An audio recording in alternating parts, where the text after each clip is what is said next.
তখন পাই। তৃণমূল কংগ্রেসকে হটাতে চাই। তো হ্যালো বন্ধুরা, আশা করি সবাই ভালো আছেন। আমি স্বাগত মন্ডল আপনাদের মাঝে নতুন একটি ভিডিও নিয়ে হাজির হয়েছি। তো সম্পূর্ণ ভিডিওটি দেখার অনুরোধ রইল। নমস্কার।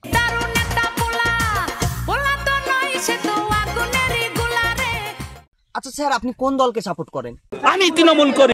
আচ্ছা স্যার, আপনি তো তৃণমূল করেন, তো এই সরকার থেকে জনতা কি কি পাচ্ছে বলে আপনার মনে হয়? তৃণমূল করে আমরা কিচ্ছু পাইনি। ও আচ্ছা, সেটা তো বাংলার মানুষ বুঝতে পারছে। তো মমতা ব্যানার্জি কি করছে? এই মমতা ব্যানার্জি দালালি করছেন। মমতা ব্যানার্জি তো রানী, তো কিসের রানী একটু বলবেন? ডাকাত রানী, চোরের রানী মমতা ব্যানার্জি। আচ্ছা স্যার, আপনি তো চোর বলছেন, তো চোরের টাকায় কি কি হচ্ছে আপনি কিছু কি জানেন? এই চোরের টাকায় পার্থ চট্টোপাধ্যায় আমার গ্রামে স্কুল করেছে। চোরের টাকায় লাখ লাখ 25 বিঘা জমি কিনেছে এই পার্থ চট্টোপাধ্যায়। বলেন কি, পার্থ চট্টোপাধ্যায়?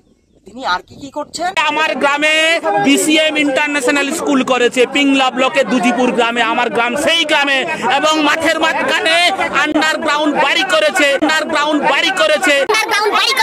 গ্রামের মধ্যেই আন্ডারগ্রাউন্ড কেন করছে বলুন তো? ওর পিতাকে নিয়ে যেত ফুর্তি করতো।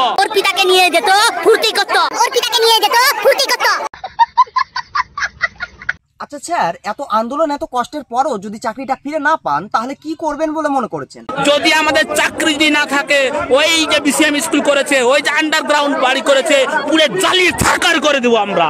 আমি একদম তৃণমূল করি। লজ্জা করে না মিথ্যে কথা বলতে?